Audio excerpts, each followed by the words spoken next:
Hello दोस्तों, welcome to science explainer channel.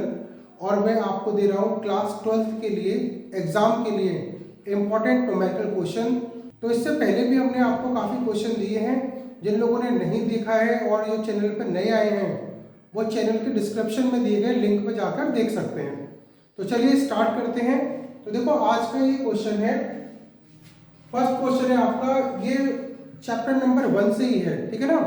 तो start करते हैं। एक यूरेनियम और इसका एटॉमिक नंबर परमाणु क्रमांक 92 और परमाणु भार 238 परमाणु अल्फा कण उत्सर्जित करता है। ठीक है, एक यूरेनियम का परमाणु अल्फा कण उत्सर्जित करता है।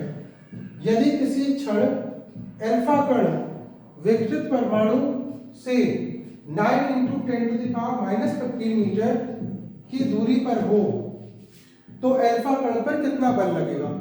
मतलब यह है कि यूरेनियम में से, देखो, यूरेनियम 92 और 235, 92 235, ठीक है। तो ये तो है आपका यूरेनियम का एक एटम। और आपको पता होना चाहिए कि जो यूरेनियम का एटम होता है वो कैसा होता है, रेडियो एक्टिव एलिमेंट होता है ना। रेडियो एक्टिव एलिमेंट यानी कि रेडियो एक्टिव पदार्थ जो खुद ही अपने टेम्परेचर पर विकसित होते रहते हैं, जो टूटते रहते हैं। तो यूरेनियम में से आपका एक निकला, क्या निकल रहा है इसमें से, अल्फा कण निकल रहा है। और यहाँ पे आपको पता होना चाहिए जो अल्फा पार्टिकल है, अल्फा कण है, वो जो होता है वो आपका एक हीलियम का एटम होता है। किसका एटम होता है, हीलियम का एटम, ठीक है ना, हीलियम का एटम होता है। तो इसमें से ये प्रोसेस हो रही है कि यूरेनियम में से अल्फा कण निकल रहा है। अब देखो होगा क्या, अगर यूरेनियम में से अल्फा कण निकल जाए तो होगा क्या इसमें। तो होगा ये कि जो यूरेनियम है इसके परमाणु भार में, है ना, परमाणु भार में, एटॉमिक वेट में, परमाणु भार में इसका 4 की कमी हो जाएगी और परमाणु क्रमांक में 2 की कमी हो जाएगी।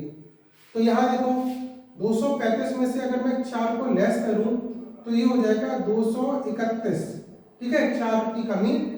और परमाणु क्रमांक में इसके 2 की कमी, तो ये हो गया 92 से 2 कम कर दो तो 90, है ना। टूटने के बाद यूरेनियम ये हो गया। और यहाँ पे हो गया आपका हीलियम 2He4, ठीक है, यहाँ से ये निकल गया। और आपको दे रखा है कि इसकी जो डिस्टेंस है वो डिस्टेंस कितनी है, 9 × 10⁻⁻15 मीटर की इन दोनों के बीच की डिस्टेंस है। इतने बीच की, इन दोनों के बीच की दूरी इतनी हो तो इनके बीच में कितना बल काम करेगा। तो देखो इस यूरेनियम पे कितना आवेश होगा, कितना चार्ज होगा। जब इसमें से हीलियम एटम निकल गया तो कितना आवेश होगा। तो आपको पता है Q = होता है Ne। n की वैल्यू यहाँ पर नंबर ऑफ एटम्स की, यानी कि यहाँ पे n की वैल्यू 90 है, 90, और एक इलेक्ट्रॉन पर आवेश होता है 1.6 10⁻⁻19 का। इसको इंटू करूं, मैं गुणा करूं तो पॉइंट से 0 कैंसिल, इंटू करने के बाद में, और ये हो गया 144 10⁻⁻19 कूलम। तो ये किस पर आवेश हो गया, ये हो गया आपका यूरेनियम पर, ठीक है ना, ये यूरेनियम पर चार्ज हो गया। और उसके बाद आपको देखना होगा कि इस हीलियम पे कितना होगा, क्योंकि भाई दोनों के बीच में बल निकालना है तो इस पर भी देखना होगा।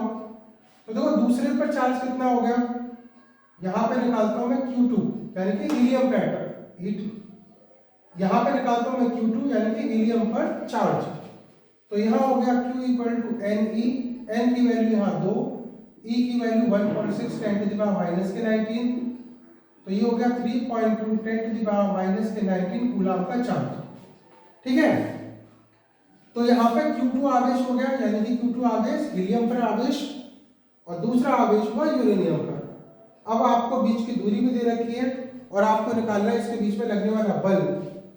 तो दो आवेशों के बीच जो बल है वो कूलॉम के नियम से निकाला जाता है। फॉर्मूला होता है F = 9 × 10⁹ Q1 Q2/r²। और देखिए सब इसके फोर्सेस की वैल्यू निकालने के लिए सारी वैल्यू रखो यहाँ पर। तो 9 × 10⁹ Q1 की value 144 10 to the power minus के 19, Q2 की value 3.2 10 to the power minus 19, 3.2 10 to the power minus के 19 आर स्क्वायर, है ना। आर स्क्वायर का मतलब इसका स्क्वायर, 9 का स्क्वायर 81, 81 और 10 टू द पावर माइनस 15 का स्क्वायर माइनस के 30, ठीक है ना। इसको सॉल्व किया तो 9 से ये 9 टाइम कैंसिल और 9 से इसको कैंसिल किया तो 9 से एक बार गया ये, 5 और 4 54, मैं बता रही हूँ 54, 6 का इंटू करके ये हो गया 16, तो 16 इंटू 3.2, ठीक है, 16 गुणा 3.2, एक तो ये हुआ। और पावर देखो, इसको ऊपर ले गए तो ये प्लस का 30 हो जाएगा, ये प्लस का 30 इंटू माइनस का 19 माइनस के 38 और 38 में से 9 को घटा दो तो ये हो गया माइनस का 29, ठीक है ना। तो ये हो गया 16 इंटू 3.2 और प्लस का 30 माइनस का 29 यानी कि 10, 1 पावर मतलब 10 और 10 का इंटू करके इससे इसके 0 से ये पॉइंट कैंसिल, तो 16 का 32 इंटू 16 32 2 3 16 3 48 और 3 51, तो इनके बीच में जो बल लगेगा, है ना, एक यूरेनियम और एक हीलियम के बीच में जो अलग होने के बाद में जो फोर्स लगेगा वो होगा आपका 512 न्यूटन का, ठीक है ना। तो ये आपका आंसर है। नेक्स्ट क्वेश्चन देखिए, नेक्स्ट देखिए, नेक्स्ट क्वेश्चन क्या है। तो उससे पहले बता दूं मैं, जिन लोगों ने चैनल को सब्सक्राइब नहीं किया है चैनल को सब्सक्राइब कर लीजिए, जिससे लगातार आपको नोटिफिकेशन मिलते रहे और आप हमसे जुड़ सकें। तो चलो स्टार्ट करते हैं। यदि शुद्ध जल का परावैद्युतांक 81 है ना, परावैद्युतांक यानी कि डाइलेक्ट्रिक इसका क्या है 81 है, तो परावैद्युतांक अगर इसका 81 है तो आपसे पूछा है निरपेक्ष वैद्युतशीलता, निरपेक्ष वैद्युतशीलता बताइए। तो देखो इसका निरपेक्ष वैद्युतशीलता, है ना, और माध्यम की वैद्युतशीलता में रिलेशन होता है इसका कि एप्सिलॉन के इक्वल टू एप्सिलॉन नॉट के, एप्सिलॉन के यानी कि माध्यम की वैद्युतशीलता इक्वल टू निर्वात की वैद्युतशीलता का के गुना होता है। तो यहाँ देखो एप्सिलॉन नॉट की वैल्यू होती है 8.85 10 टू द पावर माइनस के 12 और के की वैल्यू लगाए यहाँ पर 81।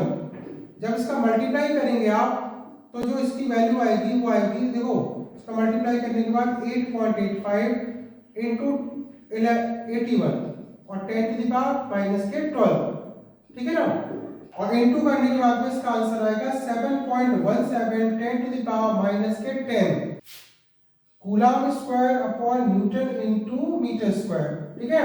एडजस्ट करने के बाद में इसकी ये वैल्यू इसमें से निकल के आएगी।